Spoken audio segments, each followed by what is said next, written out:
मध्य प्रदेश में कोरोना संकट के बीच आज शिवराज मंत्रिमंडल का गठन होना है और इस बीच राज्यपाल लालजी टंडन से मुलाकात की है सीएम शिवराज सिंह चौहान ने। आपको बता दें कि 12 बजे राजभवन में शपथ ग्रहण समारोह होना है और एक छोटा मंत्रिमंडल आज शपथ लेगा जिसमें 5 मंत्री होंगे। इसमें बीजेपी खेमे से 3 और सिंधिया खेमे से 2 मंत्री होने वाले हैं। वहीं बंसल न्यूज से बातचीत पर गोविंद सिंह राजपूत ने कहा कि वो आज ही मंत्री पद की शपथ लेंगे। उनकी तरफ से ये कंफर्म किया गया है कि 12 बजे राजभवन में शपथ ग्रहण समारोह होने जा रहा है जिसमें वो शामिल होंगे। तो कोरोना संकट के बीच एक छोटा स्वरूप शिवराज मंत्रिमंडल का देखने के लिए मिल रहा है जिसमें 5 नाम है।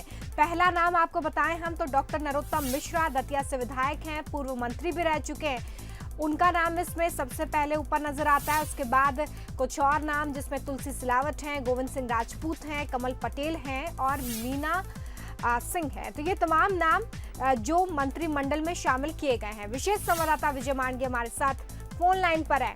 विजय जी, शिवराज की टीम जिसमें 5 मंत्री होंगे तैयार हो चुकी है, शपथ ग्रहण की तैयारी।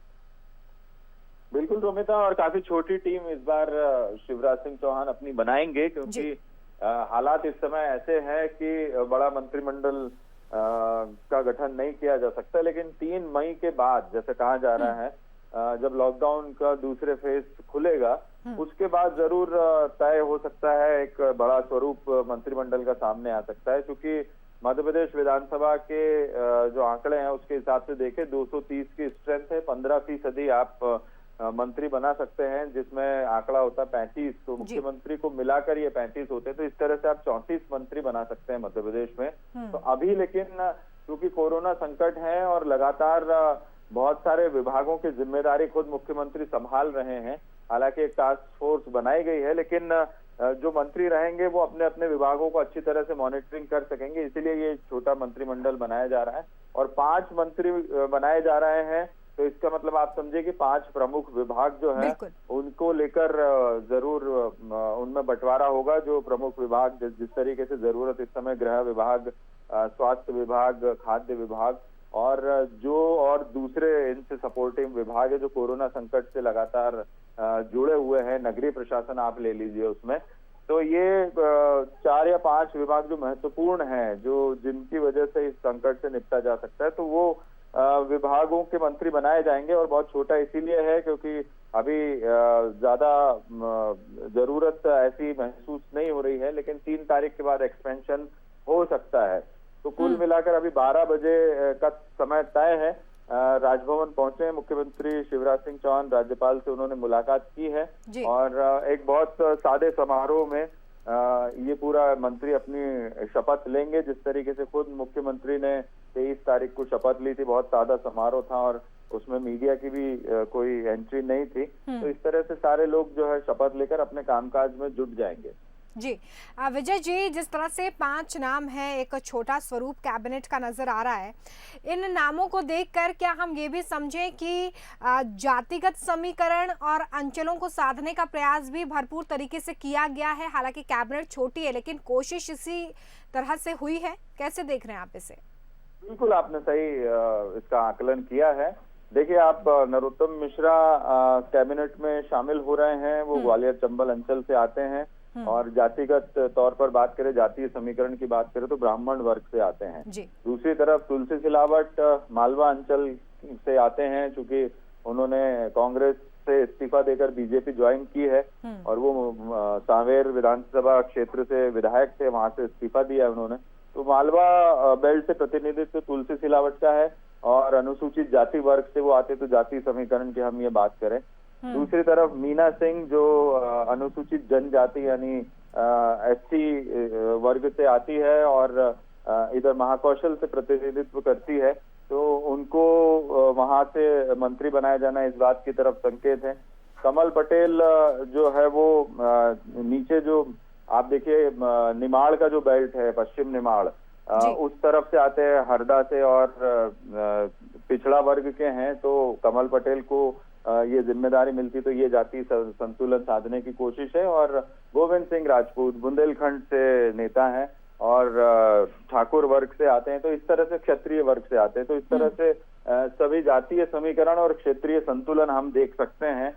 ये जो 5 लोग मंत्री पद की शपथ ले रहे हैं उसमें साफ नजर आ रहा है। जी, बहुत शुक्रिया विजय जी इस तमाम जानकारी के लिए। तो देखिए, मंत्रिमंडल का गठन 29 दिन बाद होने जा रहा है। मुख्यमंत्री शिवराज सिंह चौहान को 29 दिन हो चुके हैं मुख्यमंत्री पद की शपथ लिए, और आज मंत्रिमंडल का गठन, हालांकि स्वरूप थोड़ा सा छोटा है। बंसल न्यूज पर गोविंद सिंह राजपूत ने ये कहा है कि आज वो मंत्री पद की शपथ लेने जा रहे हैं। 12 बजे उनकी तरफ से कंफर्म किया गया है। सुनवाते हैं आपको।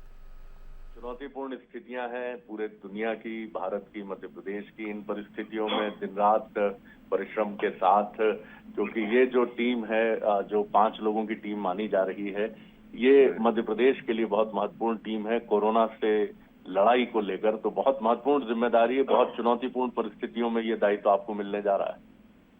बिल्कुल सही कहा भरत जी, ये कोई जश्न का माहौल नहीं है जी जी। इस समय जो भी शपथ हो रही है, जो भी मंत्री शपथ ले रहे हैं जी, वो प्रदेश में कोरोना से लड़ने के लिए शिवराज सिंह जी का साथ पूरी ताकत से देने के लिए, और पूरी सरकार जो आज कदम कदम पर पूरे जिलों में जनता के साथ खड़ी है, उसके लिए ये शपथ है। मैं समझता हूँ ये बहुत महत्वपूर्ण चुनौती है, और चुनौती में हम सब लोग पूरी मेहनत करेंगे। बिल्कुल, इसके लिए भी आपको शुभकामनाएं। तो सर, आप ये शपथ जो है राजभवन में जाकर ही हो रही है या ऑनलाइन? राजभवन में जाना है। अच्छा जी, बहुत बहुत धन्यवाद बंसल से बात। तो ये नेता हैं जो आज मंत्री पद की शपथ लेंगे। राज्यपाल लालजी टंडन इन्हें मंत्री पद की शपथ दिलाएंगे। देख लीजिए कौन कौन से नाम हैं, क्योंकि 5 ही नाम है। तुलसी सिलावट है, सांवेर से विधायक हैं, पूर्व विधायक, और उन्हें इस मंत्रिमंडल में जगह दी गई है। मीना सिंह हैं, मानपुर शहडोल से विधायक हैं। कमल पटेल हरदा से विधायक हैं, पूर्व मंत्री भी रह चुके हैं, जिन्हें मंत्रिमंडल में जगह दी गई है। 5 नामों में तमाम नाम शामिल हैं। पूर्व विधायक और पूर्व परिवहन मंत्री गोविंद सिंह राजपूत जो हैं, उन्हें इस मंत्रिमंडल में जगह दी गई है। और सबसे महत्वपूर्ण नाम डॉक्टर नरोत्तम मिश्रा, क्योंकि सत्ता के समीकरण बदलने में नरोत्तम मिश्रा की भूमिका काफी महत्वपूर्ण रही है। दतिया से विधायक हैं, कोई अहम जिम्मेदारी दी जा सकती है, ये भी माना जा रहा है, क्योंकि बीजेपी के कद्दावर नेताओं में उनकी गिनती मध्य प्रदेश में हुआ करती है। तो ये 5 नाम है, और 29 दिन बाद आज मंत्रिमंडल का गठन, शिवराज मंत्रिमंडल का गठन होने जा रहा है। और देखिए, ये क्योंकि अभी 5 नाम है, और जिस तरह से मध्य प्रदेश में 230 विधानसभा सीटें हैं, तो 15% मंत्री बनाए जा सकते हैं, यानी कि 35। इसमें शिवराज सिंह चौहान मुख्यमंत्री भी शामिल होते तो 34 बन सकते हैं। 5 बनाए जा रहे हैं, तो अन्य कौन से नाम हो सकते हैं जिन्हें फिलहाल होल्ड पर रखा गया है? गोपाल भार्गव है, पूर्व मंत्री, विपक्ष में जब बीजेपी थी तो नेता प्रतिपक्ष की जिम्मेदारी भी उन्होंने संभाली। पूर्व गृह मंत्री भूपेंद्र सिंह का नाम भी इस वक्त होल्ड पर रखा गया है। आने वाले समय में इन्हें कैबिनेट में जगह दी जा सकती है, ये संभावना। गौरी शंकर बिसेन पूर्व कृषि मंत्री हैं, उन्हें जगह दी जा सकती है। विजय शाह, काफी चर्चित नाम, पूर्व मंत्री भी, इनका नाम भी इस वक्त होल्ड पर नजर आ रहा है, जिन्हें आने वाले समय में जगह दी जा सकती है। यशोधरा राजे सिंधिया पूर्व मंत्री हैं, महिला बाल विकास मंत्री रह चुकी हैं। तो ये वो तमाम नाम हैं जो इस वक्त होल्ड पर रखे गए हैं। आगे जब कोरोना संकट के बाद इसका विस्तार होगा, मंत्रिमंडल का विस्तार होगा, जो कि ये माना जा रहा है कि लॉकडाउन फेज 2 के खत्म होने के बाद एक बार फिर से विस्तार हो सकता है, तब इन तमाम नामों को कैबिनेट में जगह दी जा सकती है। लेकिन फिलहाल शिवराज कैबिनेट छोटा स्वरूप, 5 मंत्री आज 12 बजे राजभवन में काफी सिंपल तरीके से शपथ लेंगे मंत्री पद की। और माना यह जा रहा है कि ये महत्वपूर्ण विभाग जिनको लेकर अभी स्थिति काफी गंभीर बनी हुई है, वो सौंपे जा सकते हैं। जिस तरह से हम देख रहे हैं कि कोरोना संकट है, सवाल बार बार खड़ा करा जा रहा था विपक्ष की तरफ से भी कि ऐसा राज्य मध्य प्रदेश इस वक्त बना हुआ है जहां पर ना तो गृह मंत्री है और ना ही स्वास्थ्य मंत्री।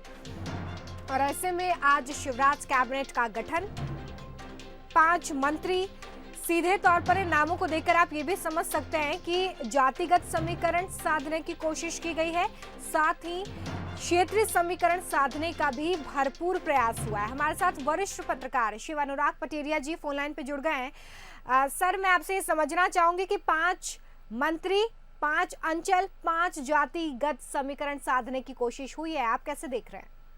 निश्चित तौर पर इसमें देखा जाए कि जो वर्ण व्यवस्था वाला हिंदुस्तानी समाज है उसमें ब्राह्मण, क्षत्रिय अनुसूचित जाति जनजातियां और ट्राइब्स को सभी को साधने की कोशिश की गई है।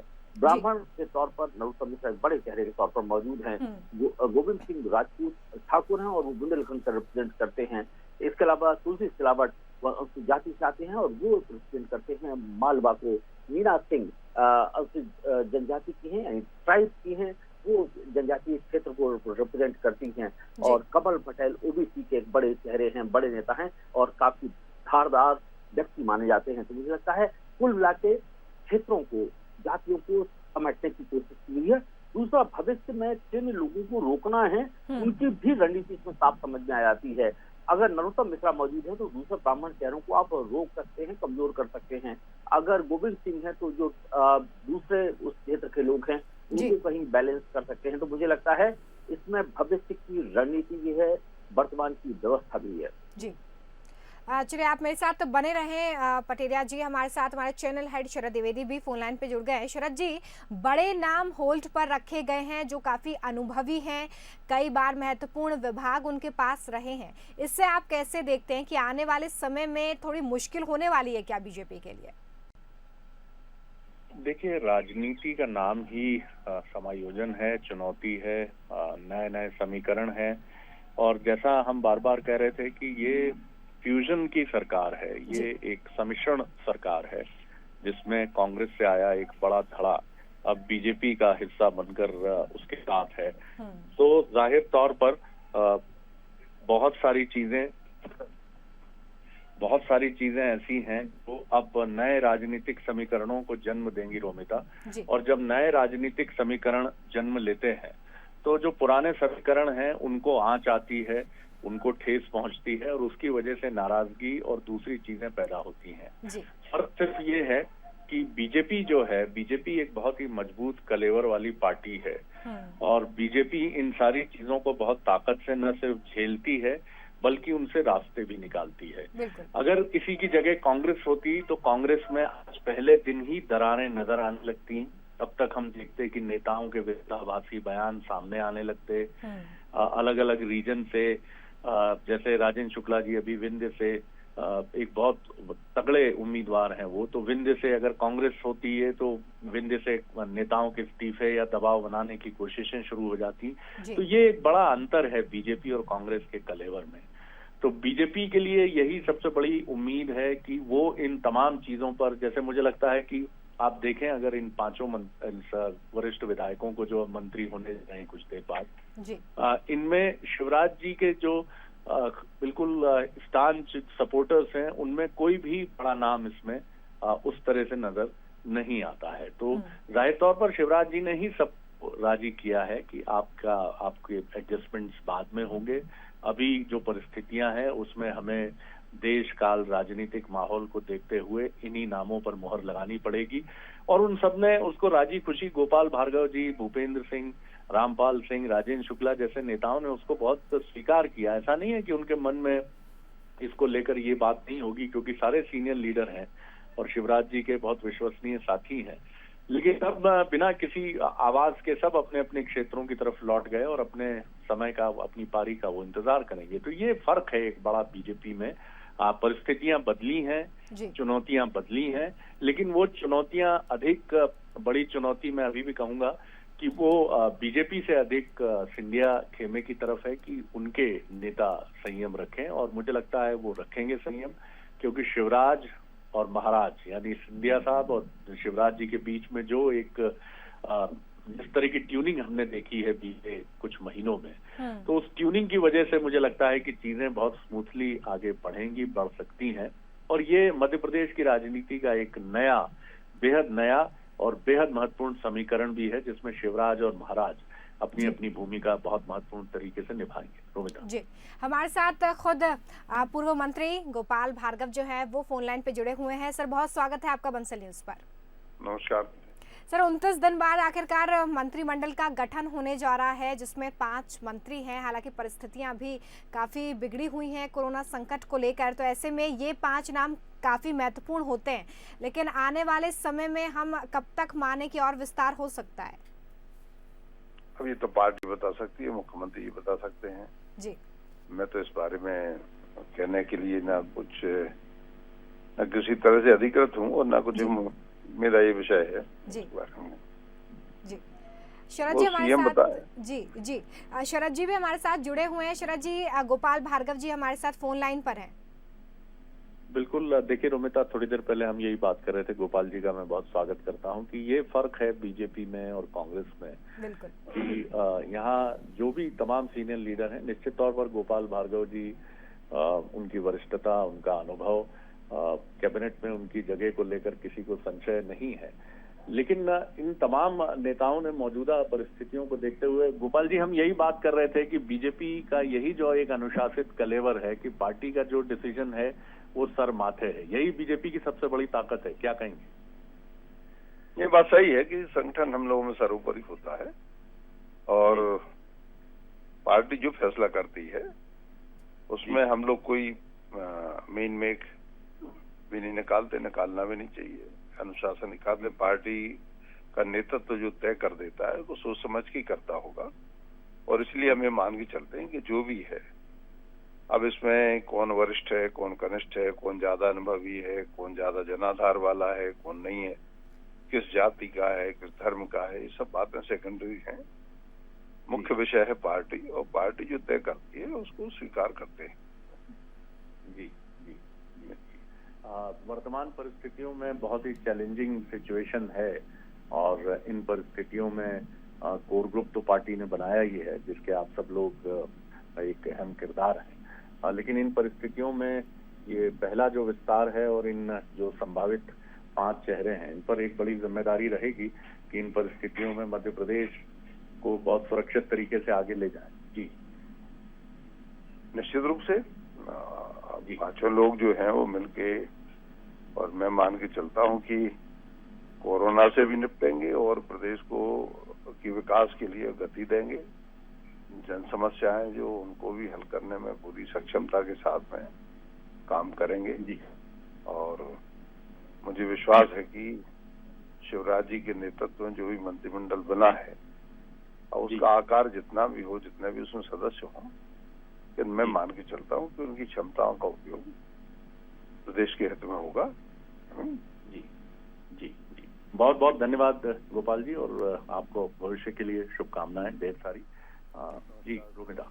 बिल्कुल, तो गोपाल भार्गव हमारे साथ जुड़े थे, जिनका भी यही मानना है कि शिवराज कैबिनेट में जो नाम शामिल किए गए हैं इन पर एक महत्वपूर्ण जिम्मेदारी है और यही बात निकलकर सामने आती है। जिस तरह से हम संवाद कर रहे थे कि बीजेपी एक कैडर बेस्ड पार्टी जिसमें संगठन सर्वोपरि है और संगठन की तरफ से जो फैसले लिए जाते हैं वो सभी को सर्वमान्य होते हैं और ये एक बड़ा फर्क है राजनीतिक दलों में जिनकी हमेशा चर्चा होती रही है, चाहे कांग्रेस बीजेपी के बीच में हम ये देखें तो ये एक बड़ा डिफरेंस रहा है। शरद जी, एक लास्ट सवाल मेरा आपसे जिसके बाद हम वाइंड अप करेंगे कि इससे पहले ये माना जा रहा था कि सिंधिया की तरफ से 6 वो लोग जो पूर्व की सरकार में, पूर्व की जो कमलनाथ सरकार है तत्कालीन सरकार, उसमें भी मंत्री रहे हैं, उन्हें जगह दी जाए, लेकिन फिलहाल 2 नाम सामने आते हैं। क्या इससे भी आप बीजेपी का वो कैडर मानते हैं जो ये संतुलन बनाने में माहिर है, ये ओबलाइज करने में माहिर है कि अभी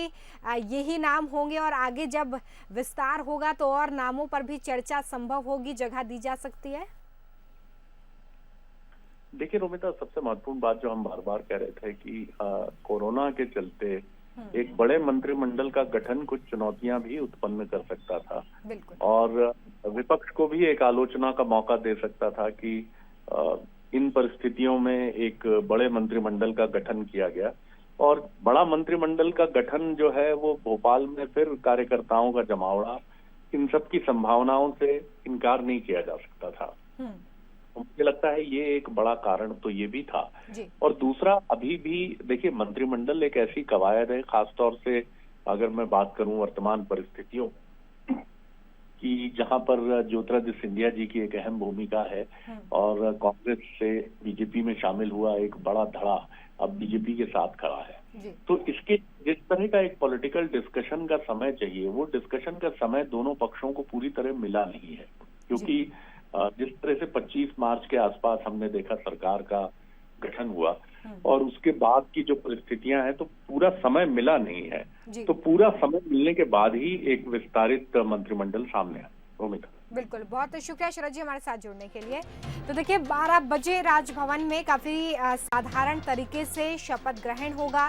5 मंत्री शिवराज कैबिनेट के मंत्री पद की शपथ लेंगे। जो विधायक हैं, नेता हैं, वो मंत्री पद की शपथ लेंगे और काफी छोटा स्वरूप है मंत्रिमंडल का, लेकिन सबसे महत्वपूर्ण इस वक्त यही है कि कोरोना संकट के बीच ये मंत्रिमंडल का गठन जो इस वक्त मध्य प्रदेश को सुरक्षित तौर पर आगे लेकर जाए इस कोरोना संकट में, यही कोशिश होगी। 5 नाम हम आपको बता रहे हैं। 12 बजे शपथ ग्रहण समारोह, राज्यपाल लालजी टंडन शपथ दिलवाएंगे।